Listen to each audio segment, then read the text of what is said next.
This episode is made possible by Dashlane. Secure your data from prying eyes by signing up for a free account today.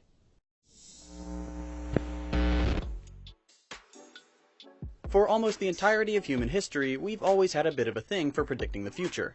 Sometimes we get pretty close, and sometimes we're way off. In this episode, we're going to look at a few of the notable examples since the early 20th century, when we really began to wonder how modern and future technology would change our lives and the world. We'll start with one topic that people still love to theorize about today, the future of cars. Back in the late 30s and 40s, cars had officially become a staple of modern society, and as a relatively new technology, people were always thinking up new ways to make them even better. In the 1930s, the predictions for the future of cars were pretty tame. Not many dreams of flying cars yet. The development of more complete streamlining for motor cars will be the problem of engineers of tomorrow. Someday, this problem will finally be solved. Sometime in the future, the completely streamlined torpedo car may come into use. Elevated highways, wide and level, may let us go 120 miles an hour. But such a torpedo car on our streets today would be entirely impractical. People simply expected the engineers of the future to design faster, safer, and more aerodynamic vehicles. In that regard, they were absolutely right. After the war, we saw films like this one from 1948. People were beginning to experiment more, and we got to see some unusual contraptions. This little chariot can really run you around in circles. What's the trouble, Gary? Uh-oh, a modern Frankenstein. And here's another streamlined marvel on wheels. It only needs a pair of wings to be at home in the sky. Formidable indeed is its nose.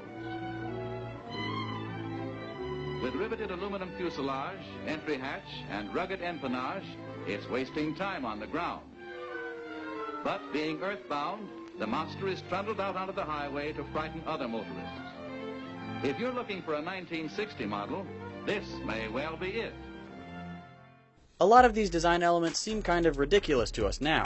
Incorporating airplane features and controls didn't really catch on, mostly because it was unnecessary and complicated. That being said, we have seen a few three-wheeled cars. And reverse three-wheeled car things. And some of the aesthetic elements of late 40s concept cars have snuck into modern styling. For example, this one looks a lot like a current Rolls-Royce concept. In the mid-1950s, we really began to see some sci-fi ideas take shape. Flying cars, hover cars, and of course, self-driving cars. The idea of self-driving cars isn't new, but the implementation is very different. Instead of computers manning the controls, in this film the cars of the future were imagined to be guided by magnetic strips in the road, with a bit of information from control towers and the driver. Tower to Firebird 2, tower to Firebird 2, all traffic moving in normal pattern. FB2 to tower. We're heading for Chicago. Please route us through. Over. Roger, FB2. Well done, Firebird 2. You're now under automatic control. Hands-off steering.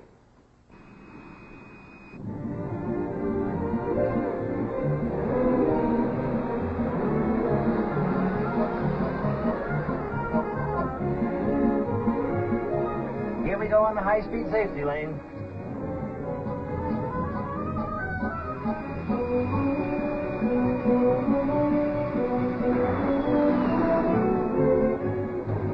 This is the life.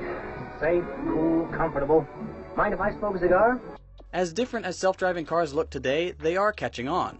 And it looks like these predictions, while several decades off, are actually pretty accurate, at least at surface level. Besides cars, we've always been fascinated with how the people of the future might live. What will their homes look like? What amazing new technologies will they have at their disposal? What will the fashion look like? The people of the 1920s had some interesting ideas when it came to clothing. The most famous fashion designers in the U.S. today have been asked to forecast what Eve will look like in AD 2000.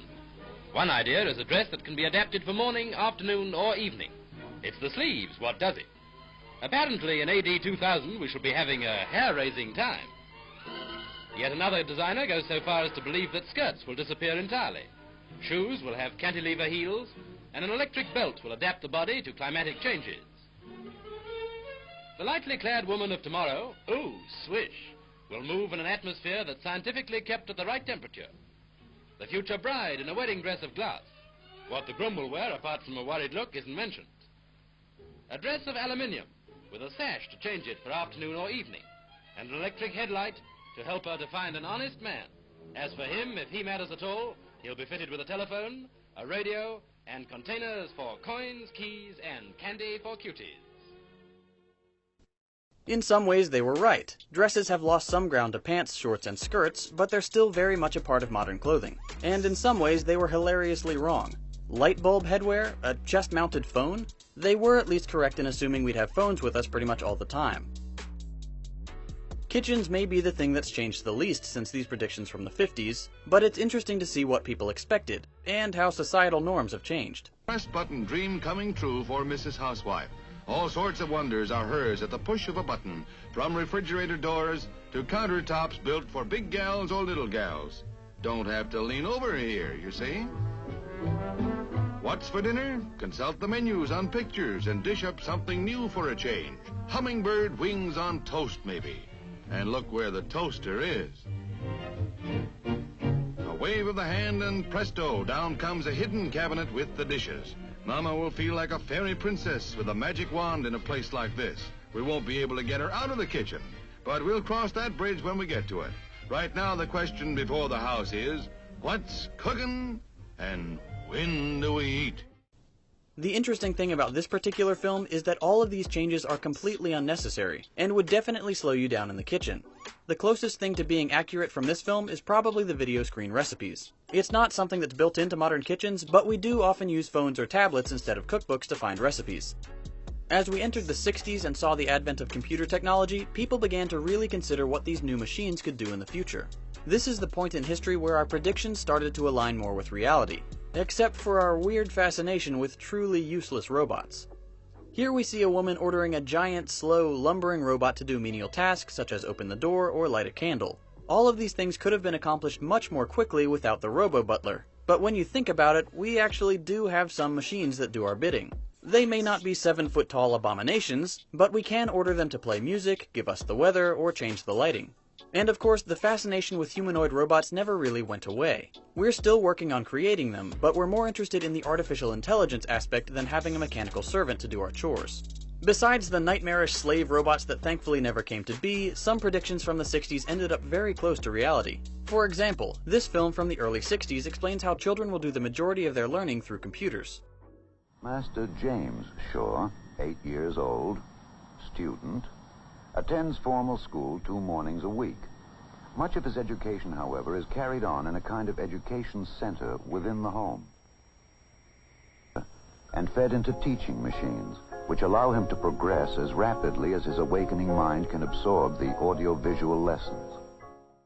They did guess that this would be the norm by the year 1999, so they weren't exactly right in that regard, but they were pretty close. We did have educational games and programs by then, but we didn't really start to see proper web-based online classes for another several years.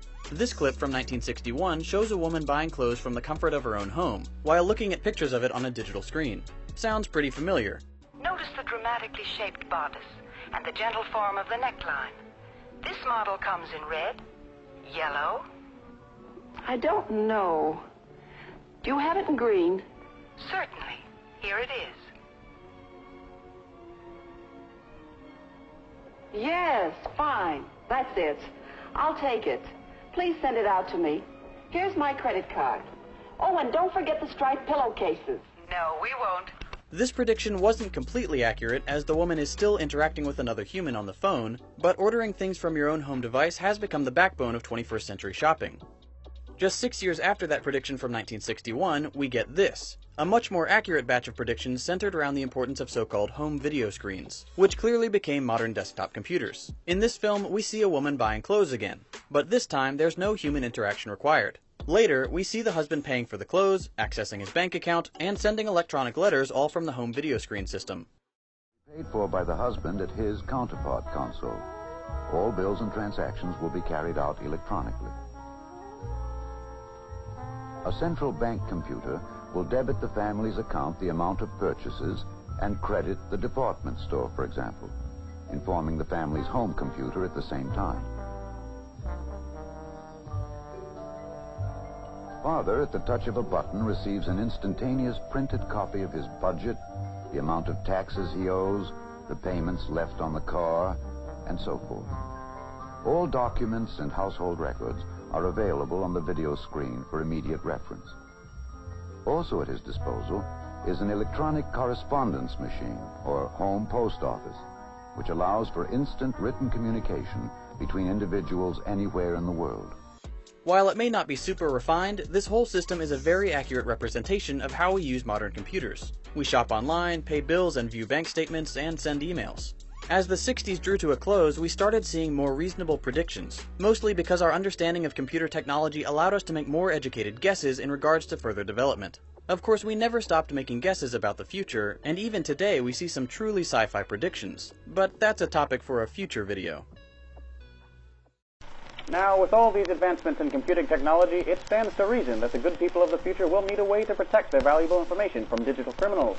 Consider for a moment a service that secures your personal information by way of automatically generated strings of letters, numbers, and symbols, which the computer savvy call passwords. This is a scale model of the home computer of the future. With the magic of modern film, we can demonstrate how this futuristic information security service will operate. The average Joe of the future has a lot on his plate, and doesn't want to remember all his different passwords. And everyone knows one mustn't use the same password for everything. With this new service, let's call it Dashlane, he doesn't have to. The application, a word used to describe future computer programs, can be accessed on his home computer or handheld computing device, which will be commonplace in the year 2018. He can rest easy knowing that even the most sophisticated computer criminal can't steal his information, because Dashlane is locally secured, which means the passwords are only stored on his machines. If Joe Everyman is inexperienced with home computers, Dashlane takes care of his security for him, allowing even a simpleton to automatically change unsafe passwords. The program also allows users to store often used information, like credit card numbers for digital shopping, electronic mail addresses, and telephone numbers, which can be used to automatically fill in digital forms.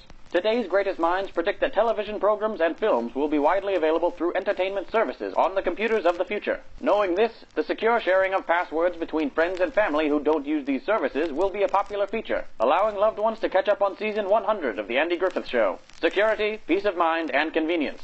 All of these features and more will be included in the best computer programs of the future.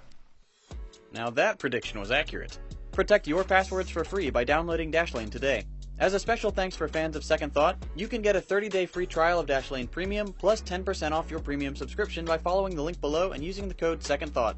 It's available for Mac, PC, iOS, and Android, so whether you opt for the free or premium account, I can't recommend Dashlane highly enough. So, to support the channel and secure your valuable data, check out Dashlane at the link below.